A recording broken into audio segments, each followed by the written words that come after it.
Bismillahirrahmanirrahim. Assalamualaikum warahmatullahi wabarakatuh. Alhamdulillahi ala ihsani wa syukru lahu ala ni'amihi al-katsira wal jazila. Asyhadu an la ilaha illallah wahdahu la syarika lahu ta'ziman li sya'ni wa asyhadu anna Muhammadan abduhu wa rasuluhu ada ila ridwani. Allahumma shalli alaihi wa ala alihi wa ashabihi wa ikhwani. Hadirin dan hadirat yang dirahmati Allah Subhanahu wa taala, pada kesempatan yang berbahagia ini kita akan membahas salah satu perangai yang mulia, yaitu perangai yang disebut dengan al-wafa. Al-wafa. Al-wafa maknanya secara umum adalah adaul hukuk, yaitu menunaikan kewajiban atau menunaikan hak orang lain dengan sesempurna mungkin. Itu tidak lupa dengan kebaikan orang lain, ya. Setia dengan perjanjian yang telah disepakati, tetap mengingat orang yang pernah berbuat baik kepada kita. Ini makna-makna seputar al-wafa. Oleh karenanya disebutkan bahwasanya Al-Ghazali berkata, al-wafa huwa, kata Al-Ghazali rahimahullah taala, al-wafa adalah as-sabat alal hub wa idamatuhu ilal mauti ma'ahu, yaitu tetap tegar di atas kecintaan dan continue dengan kecintaan tersebut sampai meninggal dunia, ya, sampai orang tersebut yang kita cintai meninggal dunia. Wa ba'dal maut, bahkan setelah orang tersebut meninggal kita masih setia kepadanya. Au huwa adaul haq, atau menunaikan hak. Nanti akan dijelaskan. Jadi man al-wafa itu umum. Makanya kita bisa artikan setia, kita bisa artikan menunaikan hak orang lain dengan sempurna, kita bisa artikan tidak lupa dengan kebaikan atau kawan lama. Ini semua namanya wafa. Kalau dikatakan si fulan wafi, dia adalah orang yang menunaikan hak temannya dengan sempurna, hak istrinya dengan sempurna, atau hak majikannya, sehingga dikatakan dia al-wafi, yaitu setia. Dan kalau kita lihat dalam Al-Quran, sifat al-wafa ini banyak disebutkan dalam Al-Quran, seperti wafa terhadap nazar, yufuna bin nadri wa yakhafuna yawman kana syarruhu mustatira. Mereka menunaikan nazar, ya. Yaitu di antara bentuk wafa, kalau sudah berjanji kepada Allah untuk melakukan satu amalan, maka mereka menunaikannya. Orang yang menunaikan nazar, yaitu janji yang pernah dia janjikan kepada Allah, maka disebut al-wafi, yaitu orang yang melakukan al-wafa. Sebaliknya Allah sebutkan ciri-ciri orang munafik, sudah berjanji namun tidak melakukan. Seperti kata Allah, wa minhum man ahadallah la in atana min fadlihi lanasaddaqanna wa lanakunanna minas salihin wa lanakunna minas salihin. Falamma atahum min fadlihi bakhilu bihi wa tawallaw wa hum mu'ridun.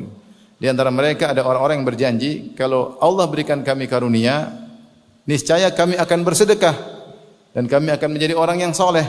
Tatkala Allah berikan kepada mereka karunia, bakhilu bihi, mereka pelit, wa tawallaw, bahkan mereka berpaling. Itu tidak menunaikan apa? Janji.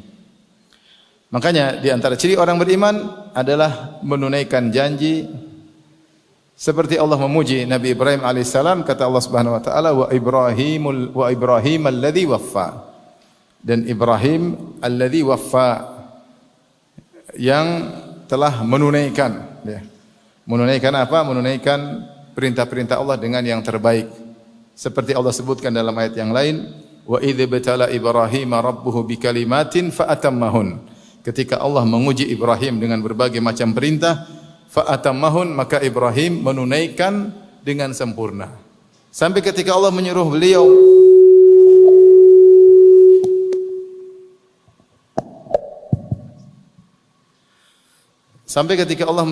untuk menyembelih putranya, dia pun wafi, dia tetap setia dengan perintah Allah Subhanahu wa taala, maka dia pun mendatangi anaknya untuk menyembelih putranya Ismail, sebagaimana dalam kisah yang ma'ruf. Demikian juga Allah perintahkan, ya. Wafa, Allah mengatakan wa aufu bil ahdi innal ahda kana mas'ula. Dan tunaikanlah janji, sungguhnya janji itu akan diminta pertanggungjawaban oleh Allah Subhanahu wa taala. Demikian juga Nabi SAW mengatakan, "Itmanu li sittan atman lakumul jannah."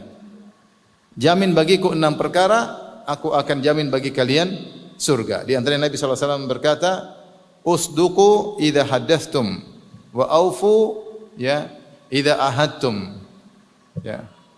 Wa addul amanata idza tumintum. Kata Rasulullah SAW, pastikan 6 perkara, aku akan jamin kalian surga. Kalau berbicara hendaknya jujur, kalau punya janji maka ditunaikan. Itu al-wafa. Ya. Kemudian juga kalau diberi amanah maka jangan diselisihi. Ghuddu absarakum, tundukkan pandangan mereka. Kufu aydiyakum, jangan ganggu orang lain. Kalau kalian melakukannya maka aku jamin bagi kalian surga. Di antaranya adalah sifat al-wafa. Nah, kita akan jelaskan bagaimana sifat al-wafa dari Nabi sallallahu alaihi wasallam. Nabi luar biasa dalam al-wafa, dalam menunaikan hak orang lain dan dalam kesetiaan, luar biasa. Bahkan tidak ada yang bisa menyaingi Nabi sallallahu alaihi wasallam dalam hal ini. Karena di antara mukjizat Nabi sallallahu alaihi wasallam adalah mukjizat akhlak Nabi sallallahu alaihi wasallam. Dan salah satu akhlak Nabi yang luar biasa adalah al-wafa. Menunaikan janji, setia, tidak lupa dengan istilah bahasa kita, tidak lupa dengan kawan lama, selalu ingat jasa orang, berusaha membalas kebaikan orang dengan kebaikan yang lain. Di antaranya Rasulullah sallallahu alaihi wasallam, ya, dalam hadis beliau mengatakan, ya,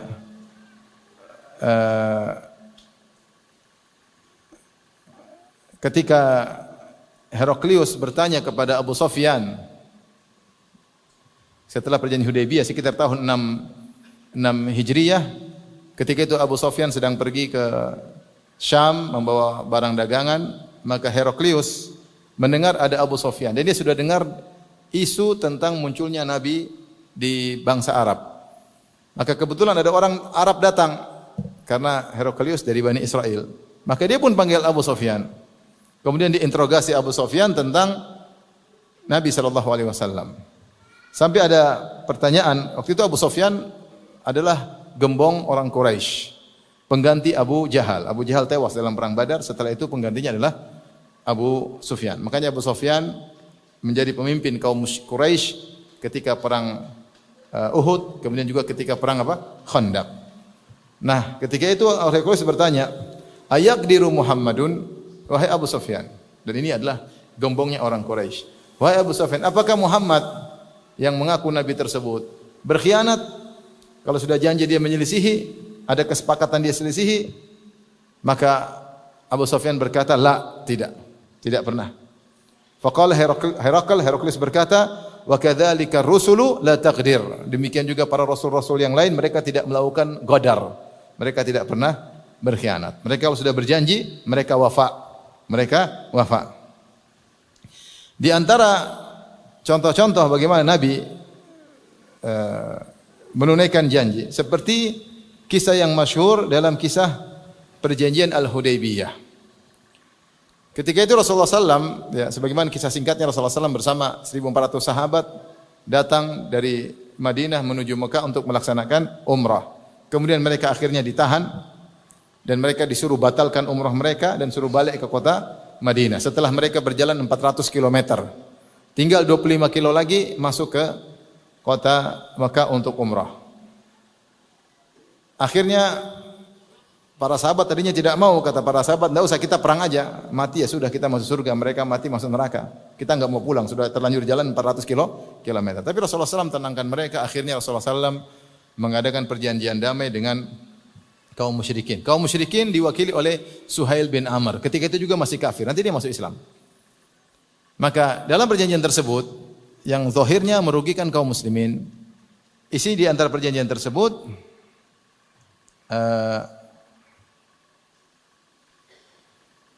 man jaa ilal muslimin min Quraisyin liyuslim raddahu al-muslimun ilaihim, ya. Barang siapa yang datang dari kaum muslimin, ya, dari Quraisy menuju kaum muslimin, maka harus dikembalikan, Adapun kalau ada orang dari Madinah kabur ke Mekah, maka tidak boleh dikembalikan ke Madinah. Tapi kalau ada orang kabur dari Mekah ingin gabung ke Madinah, harus dikembalikan. Ini di antara perjanjian yang zahirnya merugikan kaum muslimin. Saya ulangi, kalau ada yang kabur dari Mekah untuk gabung ke kota Madinah, gabung sama kaum muslimin, tidak boleh diterima, harus dikembalikan. Tapi kalau ada yang kabur dari kota Madinah, ingin gabung di Mekah, harus dibiarkan. Ini merugikan. Akhirnya Rasulullah SAW setuju. Tentu ini wahyu dari Allah Subhanahu wa taala. Ini yang buat para sahabat jengkel dengan perjanjian tersebut dan akhirnya mereka tunduk kepada Nabi SAW. Ini kisahnya panjang. Tapi intinya akhirnya Rasulullah SAW sepakat. Kemudian tiba-tiba baru aja sepakat, tiba-tiba datang Abu Jandal bin Suhail bin Amr. Jadi yang melakukan tanda tanganlah Nabi dan Suhail bin Amr. Suhail bin Amr waktu itu masih kafir, anaknya Abu Jandal Muslim. Dan dia diikat, dibelenggu di kota Mekah. Ketika dia mendengar Nabi sudah sampai di Hudaybiyah, maka dia kabur dari belenggu tersebut. Sambil dalam kondisi terbelenggu dengan besi. Maka dia berjalan tertatih-tatih sampai akhirnya tiba di Hudaybiyah. Kemudian dia melemparkan dirinya kepada kaum muslimin. Ayahnya lihat. Ayahnya wakil delegasi dari Abu Sufyan. Maka Suhail berkata, Ya Muhammad, awwalu man uqadhika alaihi an taruddahu ilayya. Ini pertama kali saya tuntut engkau, kita melaksanakan isi perjanjian, kembalikan ini orang ke Mekah. Kembalikan ini orang ke Mekah. Karena itu sepakat, siapa yang kabur dari Mekah harus dikembalikan. Subhanallah, Nabi bilang, ya Suhail. Nabi masih merayu, kecuali ini jangan, kata Suhail, enggak, kita sudah sepakat. Sampai Abu Jandal berkata, ya ma'syaral muslimin, a'uraddu ilal musyrikina yaftinunani fi dini. Wahai kaum muslimin, wahai para sahabat, apakah aku akan dikembalikan kepada orang-orang musyrikin? Mereka bisa memfitnahku, aku bisa murtad. Dia ingin tidak dikembalikan ke Mekah karena dia sudah lari setengah mati dalam belenggu, kemudian ingin selamat, tahu-tahu bapaknya mengatakan ini yang pertama kali kita kerjakan. Kembalikan. Akhirnya Rasulullah SAW menghibur Abu Jandal. Beliau berkata, Inna aqadna bainana wa bainal qaum ahdan. Wahai Abu Jandal, sungguhnya kita sudah terlanjur membuat perjanjian antara kami dengan mereka. Wa inna la naqdiru bihim, dan kami tidak mungkin akan mengkhianati perjanjian. Kemudian Rasulullah SAW menenangkan Abu Jandal. Ya Abu Jandal, isbir wahtasib. Wahai Abu Jandal, sabarlah engkau dan carilah pahala, ihtisab. Fa inna Allaha ja'ilun laka wa liman ma'aka farajan wa makhrajan. Sungguhnya Allah akan jadikan bagi engkau dan orang yang bersamamu solusi dan jalan keluar. Akhirnya Abu Jandal dikembalikan lagi ke orang-orang musyrikin. Maksud saya, bagaimana Rasulullah SAW dalam kondisi yang sulit seperti itu, dia tidak berkhianat. Dia mengatakan, wahai Abu Jandal, memang kondisimu sulit. Kau dalam kondisi terbelenggu, kabur dari Mekah, kau dikembalikan bahaya, tapi kami sudah terlanjur apa? Punya perjanjian. Rasulullah SAW tidak pernah berkhianat. Tapi Rasulullah tenangkan, Allah akan kasih solusi bagi kamu. Dan benar, akhirnya Allah kasih solusi bagi Abu Jandal. Dan akhirnya dia berhasil lari dari Mekah. Ini contoh pertama bahwasanya Rasulullah SAW tidak mengkhianati perjanjian. Contoh lagi, seperti hadis dari Hudzaifah bin Yaman radhiyallahu ta'ala anhu. Apa kata Hudzaifah? Ma mana'ani an ashhada badran illa anni kharajtu ana wa Abu Husail fa akhadhana kufaru Quraisy. Kata Hudzaifah bin Yaman, apa yang menyebabkan saya tidak ikut perang Badar? Padahal ada kesempatan ikut perang Badar. Karena suatu hari saya dan Abu Husail kami berjalan keluar bersafar, tahu-tahu kami ditangkap oleh Quraisy. Kemudian Quraisy berkata, "Innakum turiduna Muhammad." Kalian ingin pergi ke Muhammad. Faqulna ma nuriduhu. Kami tidak ingin ke Muhammad. Ma nuridu ilal Madinah. Kami dalam kondisi ingin pergi ke kota Madinah. Fa akhadhu minna ahdallahi wa mitsaqahu. Maka mereka ambil janji dari kami, orang-orang Quraisy ketika itu. Ya, lanan sarifanna ilal Madinah, agar kami tidak pergi bergabung dengan pasukan Muhammad tapi pergi ke Madinah. Wala nuqatila ma'ahu, dan kami tidak berperang bersama Muhammad. Akhirnya mereka bebas. Hudzaifah bin Yaman dan Abu Husail bebas. Lalu mereka mendatangi Rasulullah SAW dan kami kabarkan kabar bahwasanya kami sudah berjanji dengan orang-orang Quraisy. Maka apa kata Rasulullah SAW? insarifa, pergilah kalian, tidak usah ikut perang Badar. Nafi lahum bi ahdihim wa nasta'inullaha alaihim. Pergi kalian berdua, kita tunaikan kesepakatan yang telah kalian sepakati. Padahal Rasulullah SAW lagi butuh apa?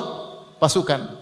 Tapi kalau kalian sudah terlanjur berjanji, maka tidak boleh dikhianati. Maksudnya ini contoh, Rasulullah lagi butuh kepada pasukan, namun karena dua orang ini, Abu Husail dan Hudzaifah sudah sepakat, maka Rasulullah mengatakan, sudah kalian tidak usah ikut perang, kalian pergi aja.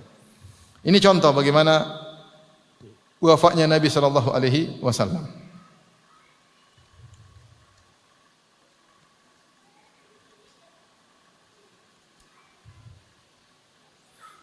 Demikian juga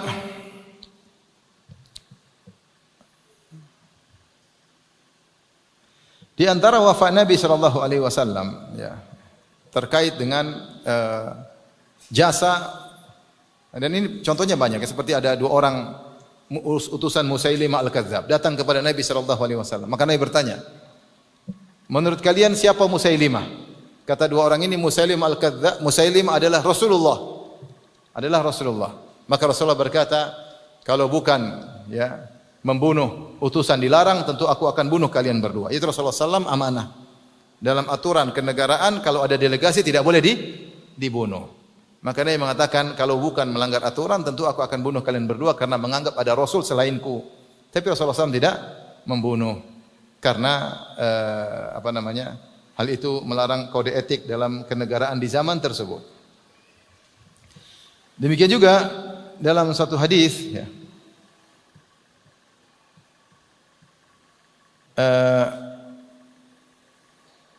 dari Husain bin Ali bin Abi Rafi, bahwasanya Abu Rafi radhiyallahu anhu mengabarkan, beliau berkata, ba'athani Quraisyun ila Rasulillah sallallahu alaihi wasallam. Dia masih kafir ketika itu. Aku diutus Quraisy kepada Rasulullah sallallahu alaihi wasallam.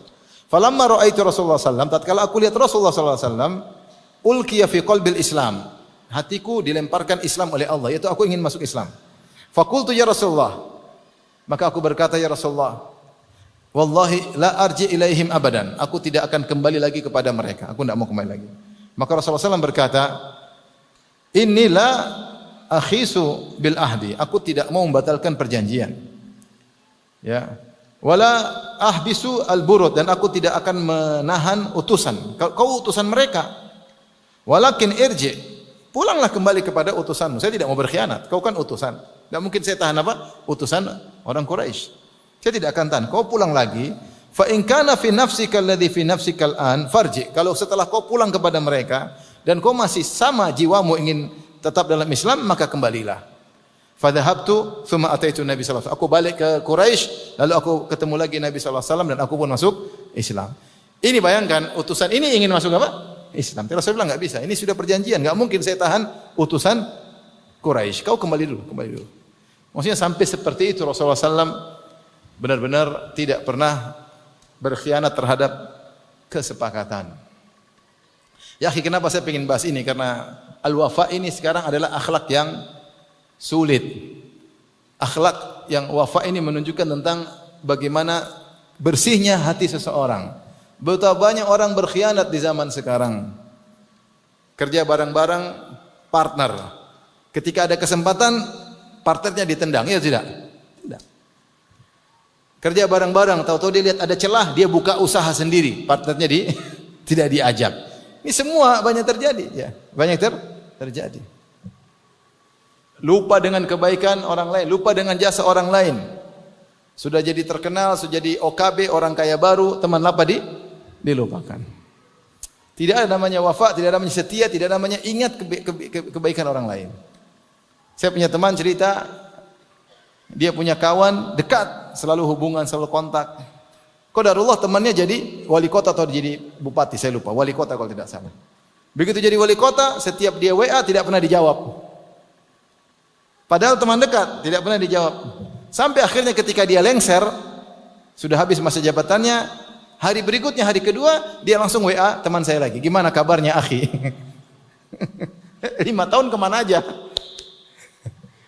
Jadi ini sifat, kenapa kita perlu bahas, karena banyak penyelisihan. Banyak kenapa masalah ribut dalam masalah keuangan, karena tidak ada wafa. Kesepakatan sudah disepakati, ternyata diselisihi. Tidak amanah, pengkhianatan. main belakang. Ini banyak. Banyak. Dan itu juga terjadi dalam keluarga.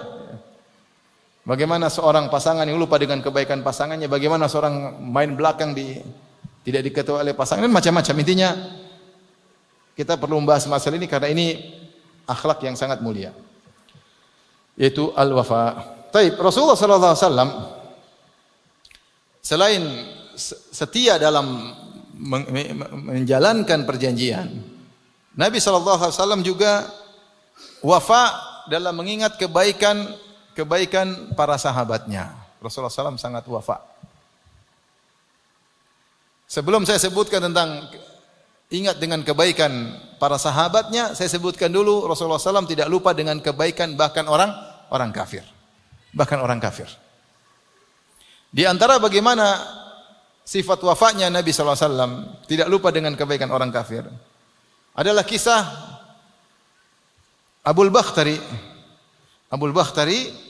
bin Hisham.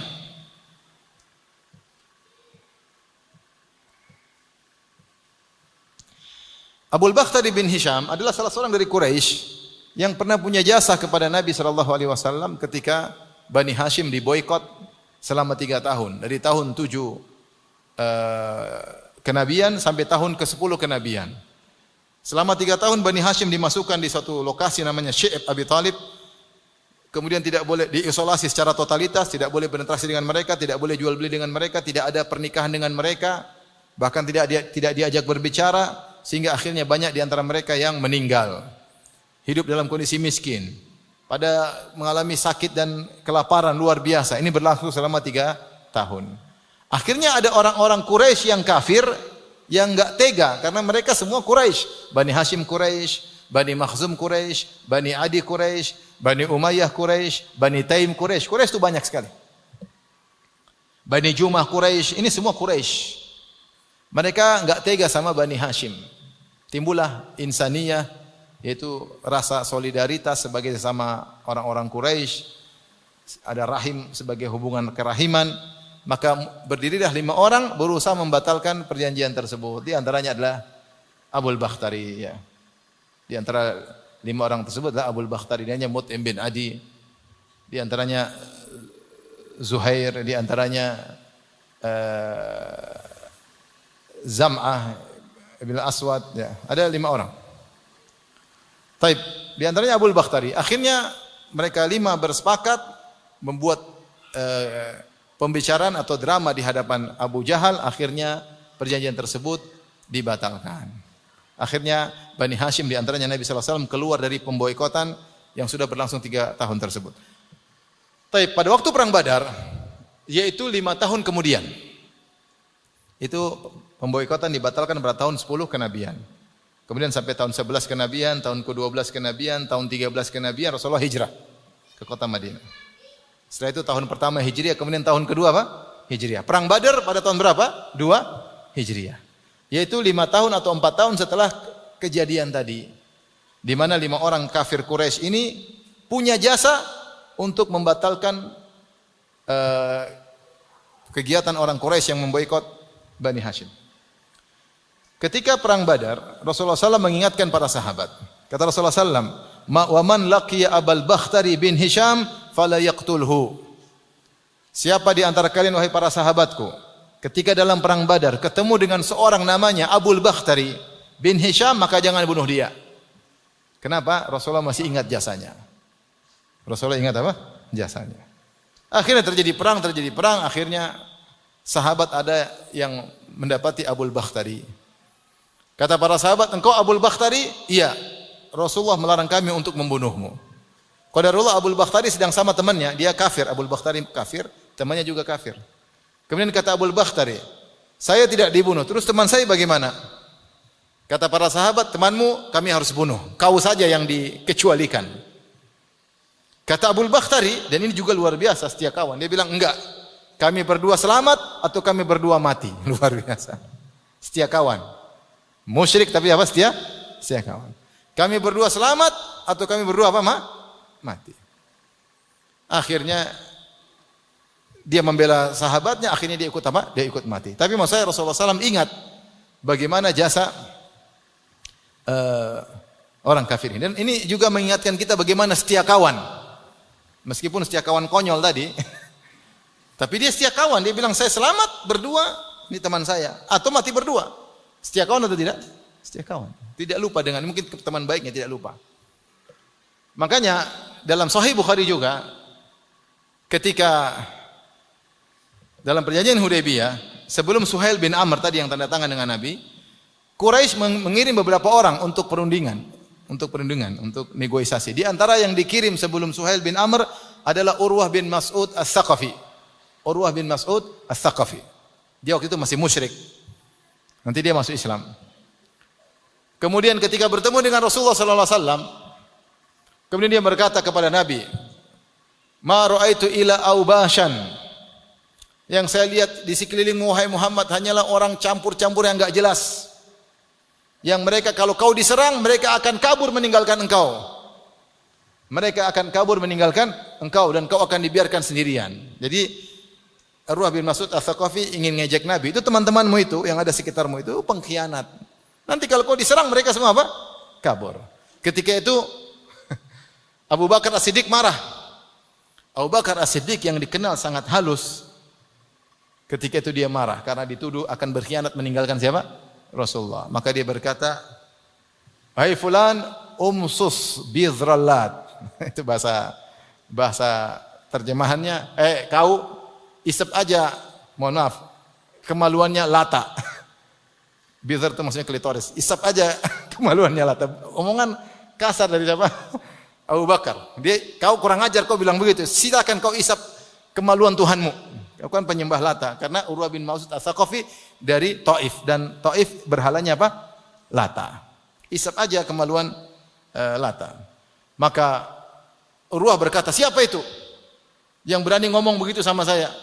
Kata Rasulullah, "Itu Ibnu Abi Quhafah, Abu Bakar." Kemudian Urwah bin Mas'ud As-Saqafi berkata, "Laula kanat laka yadun indi la ajabtuka." Wahai Abu Bakar, kalau bukan saya pernah punya utang budi sama engkau, tentu saya akan bantah kau. Tapi saya punya utang budi sama engkau. Subhanallah. Ternyata Abu Bakar di zaman dahulu pernah bantu Urwah bin Mas'ud As-Saqafi. Jadi maksudnya dalam kondisi genting seperti itu, Urwah bin Mas'ud As-Saqafi yang waktu itu masih musyrik, ingat jasa siapa? Abu Bakar. Meskipun Abu Bakar kasar sama dia tidak balas. Karena mengingat jasa kebaikan Abu Bakar, pernah kalau tidak salah ada tanggungan pembayaran yang dibantu oleh Abu Bakar As-Siddiq radhiyallahu taala anhu. Maksud saya, akhlak al-wafa ini, setia kawan, ingat kebaikan kawan lama, ini bukan cuma diajarkan oleh Nabi, bahkan sudah ada sebelum Nabi diutus. Sudah ada di kalangan orang Arab. Seperti tadi Abul Bakhtari. Rasulullah melarang kami bunuh engkau. Kata Abul Bakhtari, teman saya gimana? Kalau temanmu kita bunuh. Enggak, cuma dua pilihan. Hidup bersama, selamat bersama, atau mati bersama. Luar biasa. Tapi kita lanjutkan.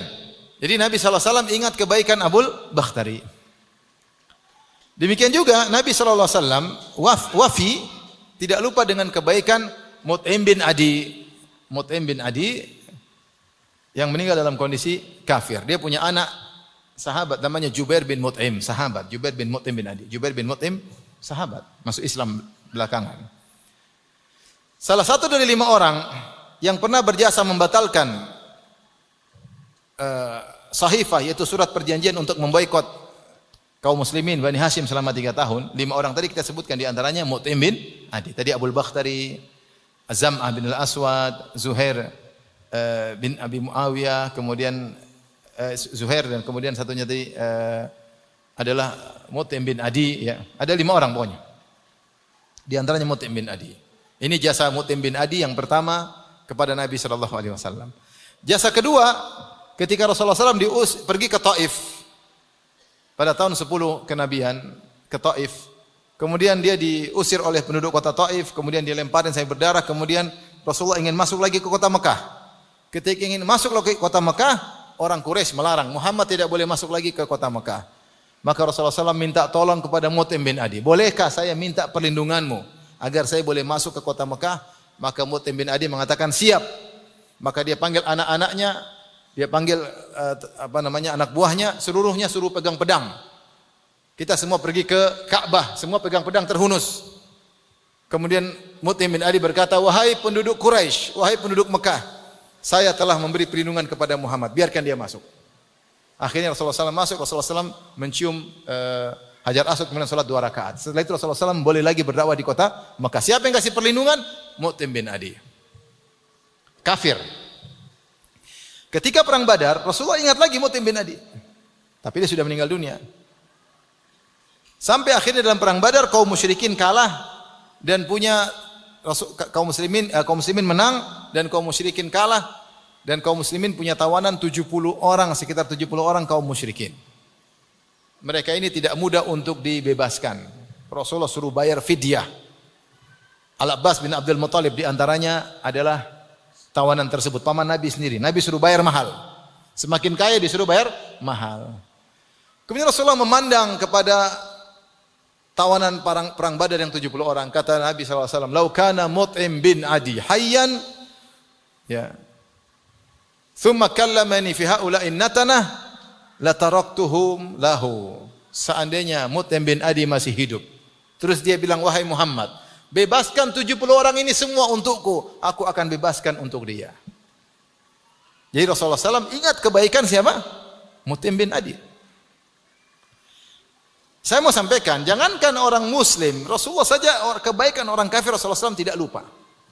Di antaranya juga khilaf tentang bagaimana ibu susuan Nabi dan kakak susuan Nabi ketika Nabi masih di Taif. Rasulullah SAW ketika masih kecil, umur 2 tahunan, Rasulullah SAW dibawa ke Taif, disusuin oleh siapa? Halimah Sa'diyah dari Bani Sa'ad.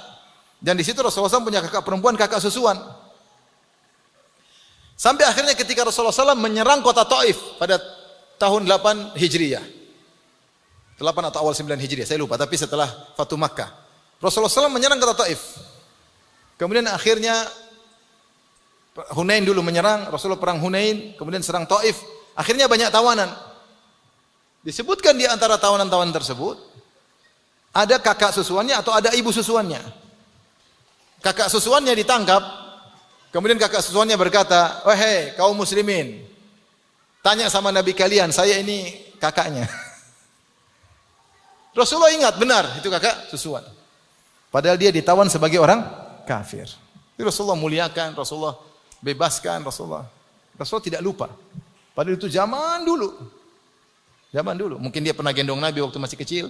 Rasulullah tidak lupa. Kalau tidak salah dia bilang, lihat ada bekas sesuatu, saya pernah gini, saya lupa riwayatnya, tapi intinya dia bilang ada tandanya bahwasanya saya kakak susuannya. Demikian juga ketika Rasulullah SAW bertemu dengan Halimah Sa'diyah, maka disebut Rasulullah SAW gelar semacam tikar atau kain untuk mempersilahkan wanita tersebut. Orang-orang bertanya, siapa wanita itu? Ya. Dia adalah ibu susuannya Nabi SAW. Khilaf, apakah dia masuk Islam atau tidak. Tapi maksud saya Rasulullah SAW tidak melupakan kebaikan-kebaikan orang yang pernah berjasa dalam hidupnya. Bahkan orang-orang kafir Rasulullah SAW tidak pernah lupakan. Bahkan Abu Talib yang mati kafir, Rasulullah juga tidak lupa. Rasulullah berusaha untuk berbuat baik kepadanya. Sampai Rasulullah SAW berkata, la astaghfirana laka ma lam unha anka. Aku akan mohon ampunan kepada engkau selama aku tidak dilarang. Ternyata Rasulullah dilarang. Setelah dilarang, apakah Rasulullah SAW tidak doakan? Dia tetap berusaha untuk memberi syafaat kepada pamannya. Datanglah Al-Abbas, paman Nabi yang lain. Itu saudaranya Abu Talib, saudara sama-sama sebapak, yaitu Al-Abbas bin Abdul Muttalib dan Abu Talib bin Abdul Muttalib. Maka Al-Abbas berkata, ya Rasulullah, ya, apa yang kau lakukan? Ma yugnika an ammik, ya. Apa yang kau lakukan terhadap pamanmu? Apa yang bisa kau bantu? Kana yaghdhabu laka, kana yuhitu bika, kana yahutuka wa yaghdhabu laka. Dulu pamanmu Abu Talib marah untuk bela engkau, dia melindungimu. Kata Rasulullah SAW, laula ana lakana fid darkil asfali minan nar. Kalau bukan karena saya, dia sudah di neraka yang paling bawah. Maksudnya Rasulullah berdoa membantu pamannya maksimal, tapi maksimal yang bisa Rasulullah bantu, pamannya tetap di neraka, hanya saja neraka paling atas. Kata Rasulullah SAW, inna ahwana ahli nari adaban Abu Talib. Orang yang paling ringan azabnya pada hari kiamat kelak adalah Abu Talib. Wa huwa yanta'ilu bina'lain, dia memakai 2 sendal dari api minan nar, yaghli bihima dimaguhu, maka otaknya mendidih. Itu penuhi neraka yang paling ringan. Kata Nabi, laula ana lakana fid darkil asfali minar. Kalau bukan karena aku, dia sudah di neraka yang paling apa? Bawah. Maksud saya Rasulullah ingat jasa Abu Thalib. Dan dia pun mendoakan Abu Thalib, sehingga di antara syafaat yang hanya boleh untuk orang kafir cuma syafaatnya Nabi kepada Abu Thalib. Allah kasih pengecualian. Dia ingat jasanya Abu Thalib. Di antara jasa orang kafir kepada Nabi, ya, adalah Najasyi. Akhirnya Najasyi masuk Islam. Tapi Rasulullah SAW ingat Najasyi. Bagaimana Najasyi menolong para sahabat ketika para sahabat sebagian mereka harus berhijrah ke Habasyah. Siapa yang tolong? Najasyi. Seorang raja yang adil. Ketika itu dia masih musyrik. Sampai akhirnya ketika meninggal Rasulullah SAW salatkan Najasyi. Kata Rasulullah, salatkah kepada saudara kalian Najasyi. Ya. Ketika dia menolong Nabi, dia masih musyrik. Akhirnya Najasyi masuk apa? Islam. Oleh karena ini jasa Habasyah, meskipun Najasyi meninggal, dan Habasyah waktu itu Nasara, tidak datang dalam riwayat Rasulullah menyerang Habasyah, enggak ada. Rasulullah menyerang Romawi, Rasulullah menyerang Persia, tapi tidak ada riwayat Rasulullah menyerang apa? Habasyah. Bisa jadi karena jasa mereka dahulu. Padahal setelah yang masuk Islam cuma Najasyi doang, paham? Rakyatnya masih apa? Musyrik. Tapi mereka pernah punya jasa melindungi kaum muslimin. Paham? Ini kita berbicara Rasulullah tidak lupa dengan kebaikan orang-orang non muslim. Nah, bagaimana lagi dengan kebaikan orang muslim? Di antara orang kafir yang Rasulullah SAW tidak lupakan jasanya adalah mantunya, ya, Abul As bin Rabi', ya, Abul As ibn Rabi', ya. Jadi Abul As ini, siapa Abul As? Abul As ibn Rabi', ibunya namanya Halah bintu Khuwailid. Ibunya namanya siapa? Halah bintu Khuwailid. Dia kafir, musyrik. Ketika Rasulullah SAW belum menjadi nabi, Rasulullah punya anak perempuan paling tua namanya Zainab. Kemudian adiknya namanya Ruqayyah. Adiknya lagi namanya Ummu Kulthum. Adiknya lagi namanya Fatimah. 4 orang wanita. Kemudian Rasulullah sudah terlanjur menikahkan putri-putrinya. Zainab menikah dengan Abul As bin Rabi'. Ruqayyah menikah dengan Utbah bin Abi Lahab. Utbah bin Abi Lahab.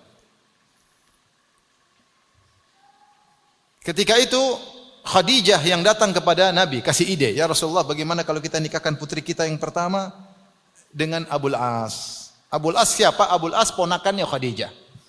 Khadijah bintu Khuwailid. Khadijah punya saudari namanya Halah bintu apa? Khuwailid. Halah ini punya anak namanya Abul As. Kemudian Khadijah punya putri namanya apa? Zainab. Jadi mereka sepupuan, paham? Mereka sepupuan nikah. Mereka sepupuan. Yang kasih ide adalah Khadijah. Ya Rasulullah, nikahkan putri kita. Akhirnya Rasul nikahkan. Ketika malam pertama, maka Khadijah lepas kalungnya, dia pakaikan kepada di kalung Zainab. Untuk malam pertama ketemu dengan Abul As. Menikahlah mereka atas pilihan Khadijah, disetujui oleh Nabi SAW. Abul As idenya Khadijah. Kemudian Ruqayyah menikah dengan sepupu Nabi, yaitu Utbah bin Abi Lahab. Abu Lahab pamannya Nabi, yang Abu Lahab bin Abdul Muttalib. Punya anak namanya Utbah, nikah sama Ruqayyah. Akhirnya orang-orang musyrikin ingin membuat Nabi sibuk agar ngurusin putri-putrinya supaya tidak sempat berdakwah. Kata mereka, asgilu Muhammadan bi banatihi. Sibukkan Muhammad dengan putri-putrinya. Ceraikan putri-putrinya biar Muhammad sibuk ngurusin sedih putrinya dicerai. Jadi mereka ingin ganggu Nabi secara mental, secara fisik. Secara fisikis. Bagaimana caranya Muhammad biar tidak sibuk berdakwah. Akhirnya mereka kasih tawaran. Sampaikan kepada mantu-mantu Muhammad. Kalau kalian menceraikan putri Muhammad, kami akan ganti dengan wanita mana saja yang kalian tunjuk. Terserah. Akhirnya Utbah bin Rabi'ah semangat. Ruqayyah dicerai. Ganti dengan perempuan yang lain. Dapat duit, dapat perempuan, bonus. Mereka datang ke Abul As Ibn Rabi, wahai Abul As, ceraikan Zainab. Kata Abul As, tidak. Dia kafir. Abul As masih apa? Kafir. Tidak. Ini diingat oleh Nabi SAW. Lihat, Abul As kafir, tapi dia tidak mau menceraikan siapa? Zainab. Sampai akhirnya Rasulullah berhijrah. Zainab masih sama suaminya, ketika itu belum dilarang. Jadi Zainab masih tinggal sama suaminya Abul As yang kafir. Sampingnya terjadi perang Badar. Ketika perang Badar tahun 2 Hijriah, datanglah pasukan Abu Jahal. Dalam pasukan Abu Jahal ada mantunya Abul As. Abul As termasuk pasukan apa? Abu Jahal. Jadi mantunya ingin nyerang mertuanya. Akhirnya Abu Jahal tewas, orang Quraisy kalah dan ada 70 tawanan. Di antara 70 tawanan tersebut ada Abul As. Dan Nabi adil. Nabi bilang, yang mau bebas bayar tebusan.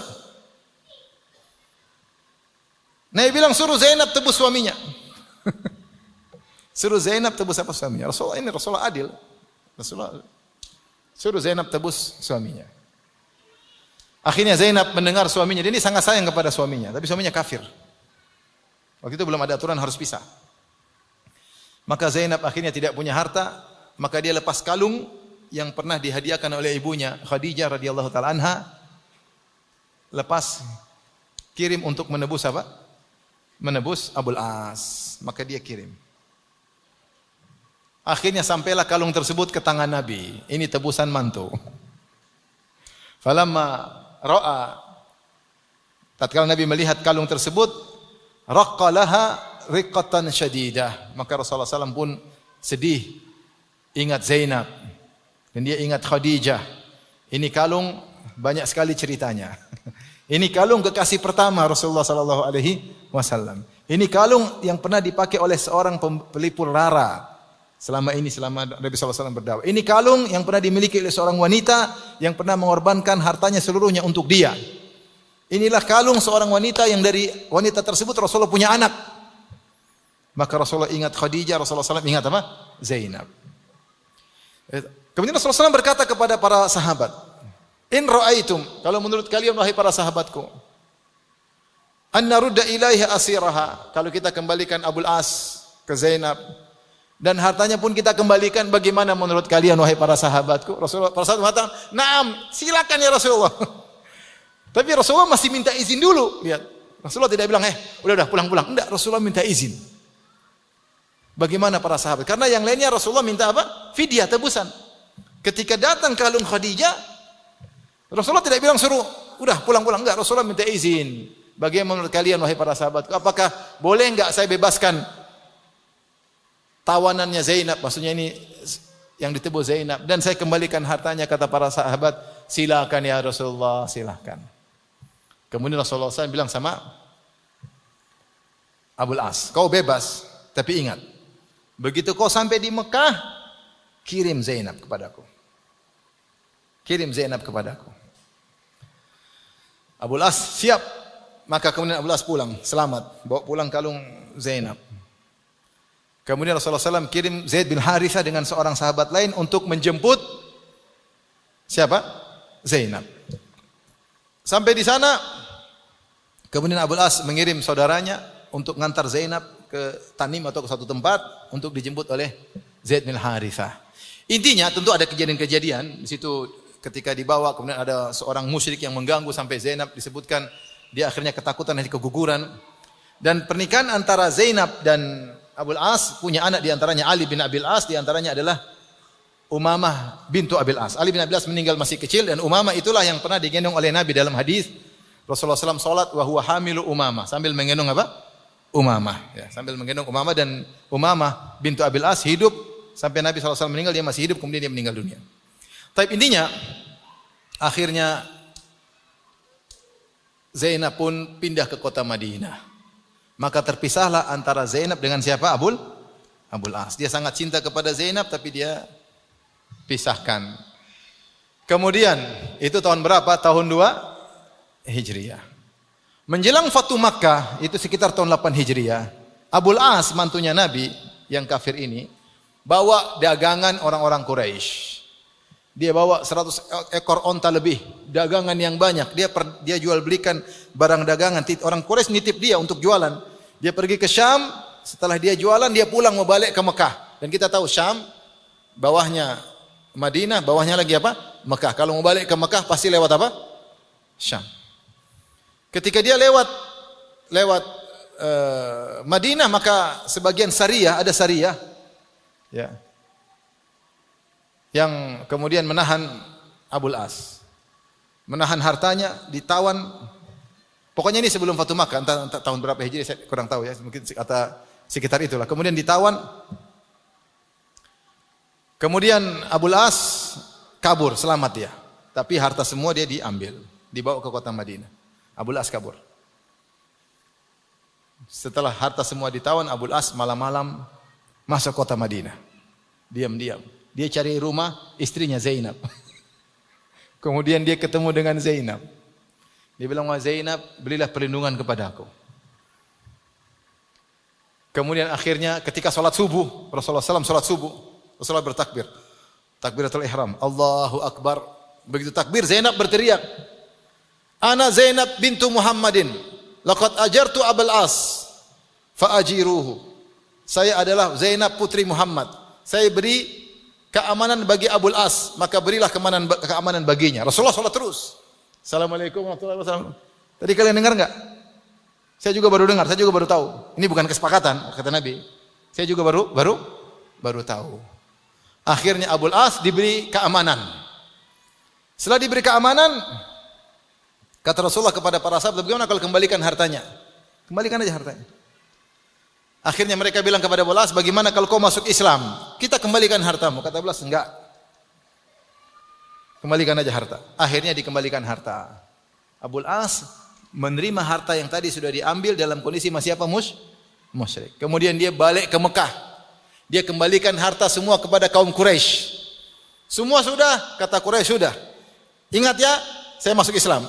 Dia balik lagi. Jadi dia tidak mau nanti kalau dia terima harta dikira dia masuk Islam karena apa? Harta. Dia kembalikan dulu harta baru kemudian dia masuk Islam. Ya. Ketika Abul As datang, Rasulullah berkata ketika di Madinah sebelum dia balik ke Mekah, Rasulullah mengatakan, "Wahai Fatimah, muliakan Abul As, tapi kau tidak halal baginya." Setelah itu Abul As balik masuk Islam, maka Rasulullah SAW kembalikan Abul As kepada siapa? Zainab. Mohon maaf, Zainab.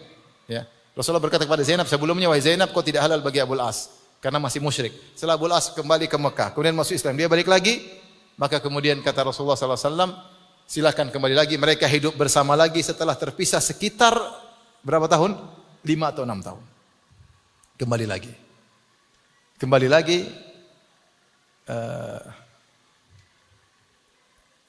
Kemudian setelah itu Zainab meninggal dunia tidak lama kemudian. Nah, maksudnya luar biasa Zainab ya. Bagaimana sabar menunggu apa? Suaminya, dan Abul As juga sabar menunggu apa? Meskipun mertuanya Muhammad musuhnya, karena musuh orang Quraisy, dia tidak menyakiti apa? Istrinya, dia tetap sayang kepada istrinya. Meskipun mereka sudah terpisah, akhirnya kembali lagi. Khilaf apakah dikembalikan pada nikah awal atau dengan mahar yang baru. Wallahu a'lam bishawab, tapi artinya kembali lagi. Nah, ketika Ali bin Abi Thalib menikah dengan Fatimah, kemudian setelah pernikahan berjalan, ternyata Ali bin Abi Thalib ingin poligami. Dan dia ingin poligami dengan siapa? Ingin menikahi putrinya Abu Jahal, putri Abu Jahal. Maka ini menyedihkan Nabi sallallahu alaihi wasallam. Nabi mengatakan, "Fatimatu bat'atun minni." Fatimah adalah bagian dari dagingku, ya. Siapa yang membuat dia marah telah membuat marah aku, ya. Kemudian Nabi sallallahu alaihi wasallam memuji Abul As. Dia mengatakan, "Saya punya mantu, ya, yang telah berkata kepadaku dan dia jujur, dan dia telah berjanji kepadaku dan dia menunaikan janjinya. Dia wafa." Maksudnya siapa? Abul As. Rasulullah bilang, "Lihat mantuku siapa?" Abul As radhiyallahu taala. Rasulullah tidak lupa dengan kebaikan Abul As. Ini contoh bagaimana Rasulullah SAW meskipun Abul As Ya, ketika kafir dan dia bilang saya akan kirim Zainab, dia jujur dan Rasulullah tidak lupa dengan kebaikan tersebut. Dan Rasulullah ingatkan tentang kebaikan Abu Lahab di hadapan para sahabat. Padahal Abu Lahab ketika itu masih musyrik, tapi ketika dia berjanji akan mengirim Zainab, benar-benar dia kirim dan itu tidak dilupakan oleh Nabi sallallahu alaihi wasallam. Taib. Sekarang kita masuk bagaimana wafatnya Nabi kepada para sahabat yang mukmin. Di antaranya wafatnya Nabi kepada siapa? Kepada Khadijah radhiyallahu taala anha, ya. Rasulullah sallallahu alaihi wasallam meskipun Khadijah sudah meninggal, Rasulullah SAW selalu memuji Khadijah radhiyallahu anha. Sampai Aisyah sendiri cemburu. Aisyah berkata, Khadijah, Khadijah, Khadijah. Ngomong Khadijah melulu. Karena Rasulullah kalau sudah bilang Khadijah, Rasulullah puji Khadijah radhiyallahu taala anha. Sampai Aisyah radhiyallahu taala anha mengatakan, "Ma ghirtu ala ahadin ya mithla ghirati ala Khadijah." Oh, kama qalat. Aku tidak pernah cemburu kepada seorang istri Nabi seperti cemburuku kepada Khadijah. Padahal dia sudah meninggal dunia. Kenapa? Karena Rasulullah SAW wafi, ingat terus dengan kebaikan Khadijah.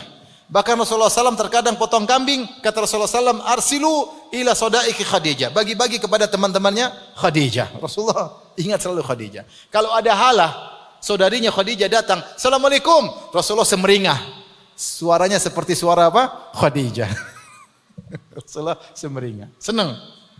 Kenapa? Halah. Assalamualaikum. Ingat siapa? Khadijah. Saking sering ingat Khadijah karena kebaikannya, dan Rasulullah sampai bagi-bagi menyambung dengan teman-teman Khadijah sampai Aisyah cemburu. Aisyah berkata, ini Aisyah yang cerita sendiri, Khadijah, Khadijah, Khadijah melulu. Qad halakat fid dahar. Sudah meninggal ya Rasulullah. Ya. Ajuz, ya. Seorang wanita tua, hamra'us shidq. Sungguhnya sudah sebagian giginya ada yang tanggal, sudah tinggal gusinya, sudah tua. Sudah meninggal dunia. Qad abdalakallahu khairan minha. Allah sudah ganti Khadijah dengan yang lebih baik daripada Khadijah. Kata Rasulullah, la, tidak ada yang lebih baik dari siapa? Khadijah. Laqad ruziqtu hubbaha. Aku telah dianugerahi oleh Allah cinta kepada Khadijah. Jadi meskipun Khadijah sudah meninggal, Rasulullah tetap bela. Meskipun yang mengkritik Aisyah, wanita yang paling dicintai oleh Nabi, wanita hidup yang paling dicintai Nabi siapa? Aisyah. Tapi yang sudah meninggal yang paling dicintai Nabi siapa? Khadijah. Ketika Aisyah mengkritik Khadijah, Rasulullah tidak bilang, ya deh. Enggak. Rasulullah bela, setia kepada siapa? Khadijah. Kata Rasulullah, tidak ada yang bisa ganti dia. Amanat bi id kafara biyan nas. Dia beriman kepadaku ketika semua orang kafir kepadaku.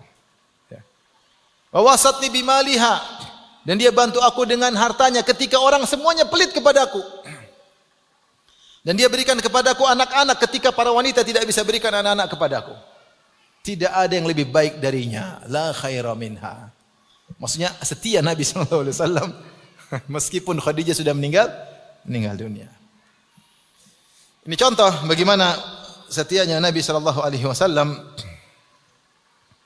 kepada kaum muslimin.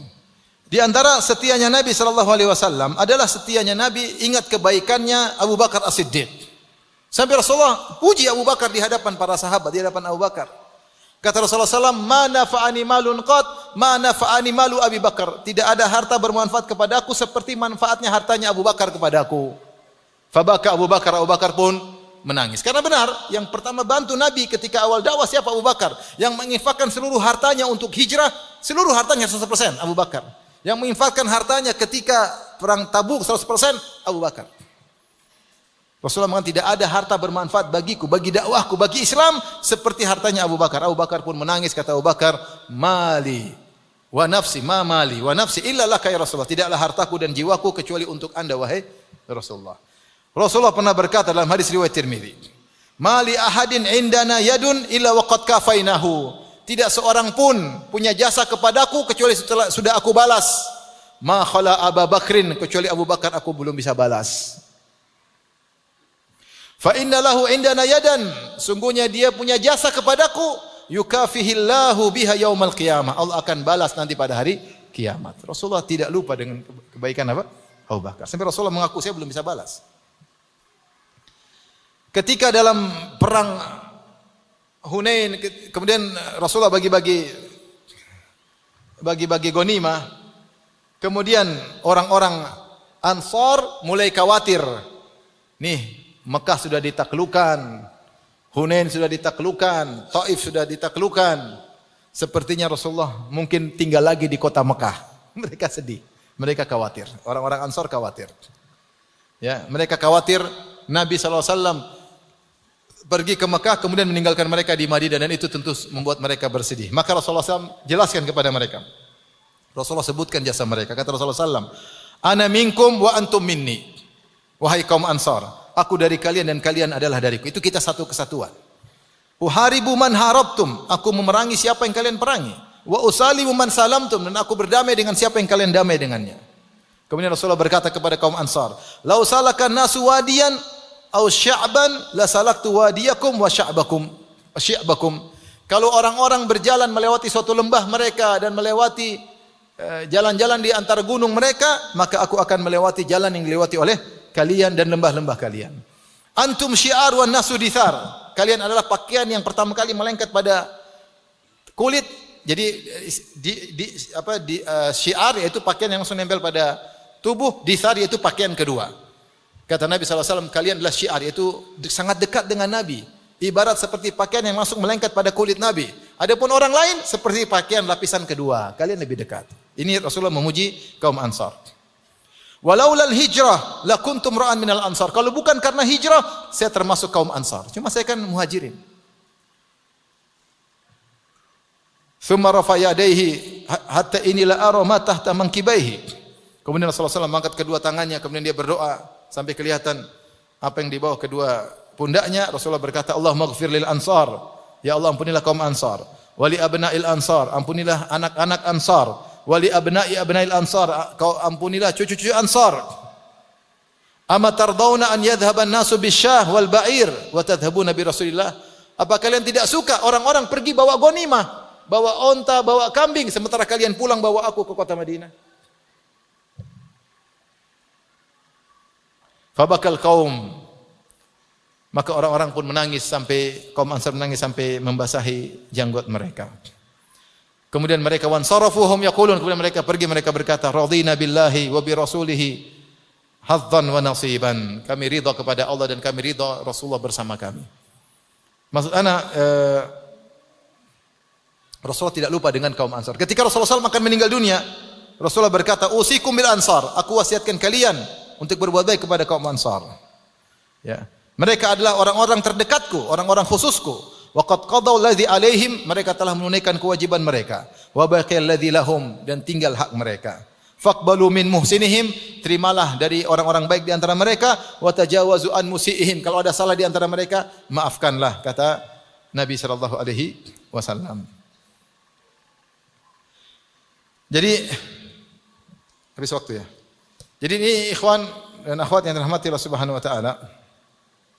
Contoh bagaimana wafaknya Nabi sallallahu alaihi wasallam, tidak lupa dengan kebaikan kawan, bahkan kebaikan orang kafir beliau tidak lupa, dan beliau kalau sudah buat perjanjian beliau tidak akan pernah mengkhianati.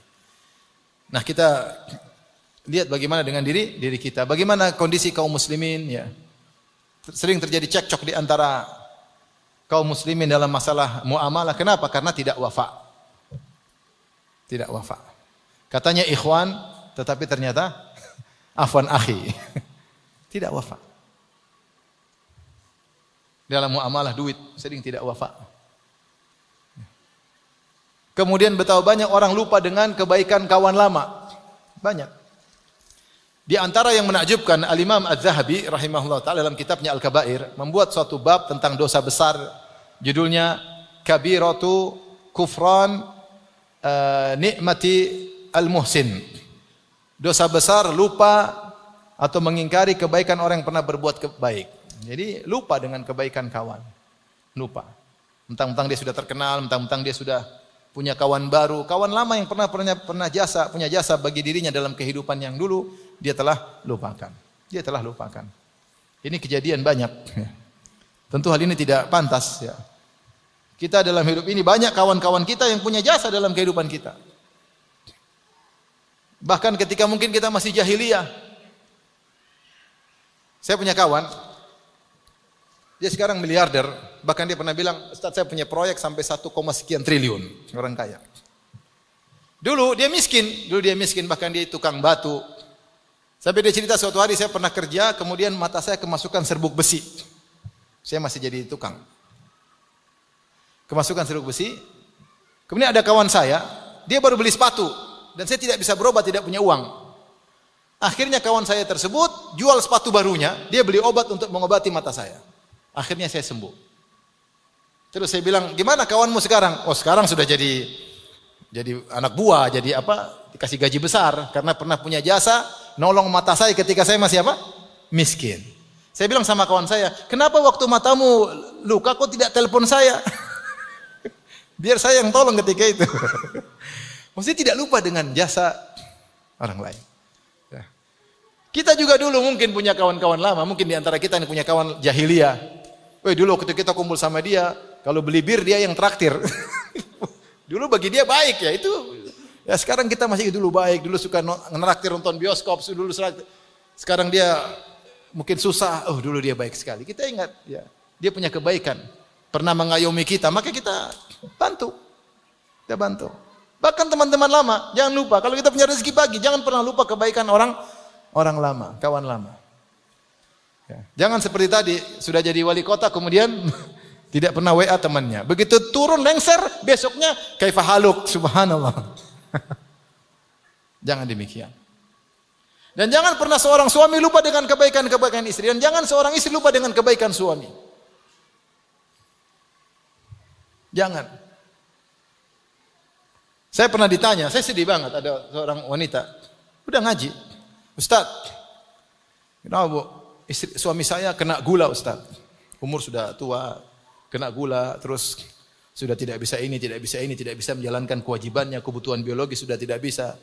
Boleh enggak saya minta cerai? Subhanallah. Coba kalau antum jadi suaminya kira-kira gimana? Pilu hati ini. Selama ini dinafkahi, kemudian ketika sakit mau ditinggalkan. Saya bilang, Bu, ya secara hukum Islam boleh saja. Ketika suami tidak menunaikan kewajibannya. Tapi apakah pantas seperti itu? Mana mengingat kebaikan masa lalu? Subhanallah. Ada orang pengkhianat dalam hidup ini, ada. Ada. Sementara saya tahu juga ada seorang wanita, Masya Allah. Suaminya kena stroke, dia rawat luar biasa. Kalau dia pergi sedikit suaminya nangis karena nggak ada yang rawat suaminya, dia rawat terus bertahun-tahun dengan penuh kesabaran. Suaminya tidak bisa apa-apa. Dia mungkin mencari untuk menafkahi suaminya. Itu namanya kesetiaan. Tidak lupa dengan kebaikan-kebaikan yang lalu. Maka jangan jadi orang suka lupa dengan kebaikan orang lain. Kata Rasulullah SAW, Man ahsana ilaikum ma'rufa fakafi'uhu. Siapa yang berbuat baik kepada kalian, maka balaslah kebaikan tersebut. Berusaha kebaikan dibalas dengan setimpal, berusaha. Fa illam tajidu ma tukafi'unahu fad'ullaha lahu hatta dhanantum annahum qad kafatumuhu. Kalau kalian tidak mendapatkan sesuatu yang untuk bisa membalas setimpal kebaikannya, maka doakanlah dia. Doa terus sampai menurut kalian sudah cukup saya mendoakan dia. Jadi jangan pernah lupa kebaikan teman-teman kita. Ya. Saya punya kawan juga, dia pengusaha. Dia sempat tanya sama saya, Ustaz, saya punya orang khusus, dia non muslim Ustaz. Tapi saya percayakan sama dia. Kenapa Pak? Karena dia dulu punya jasa sama bapak saya. Saya bilang enggak apa-apa, enggak apa-apa. Itulah namanya wafi. Ingat dengan kebaikan apa orang lain, tidak lupa. Ini peringatan bagi kita semua. Karena terkadang kalau kita sudah jadi orang berada atau orang sok kaya atau OKB orang kaya baru, akhirnya kita lupa dengan teman-teman lama. Itu tidak wajar, tidak boleh, dan itu bukan akhlak al-wafa. Demikian saja kajian kita. Wabillahi taufiq wal hidayah. Assalamualaikum warahmatullahi wabarakatuh.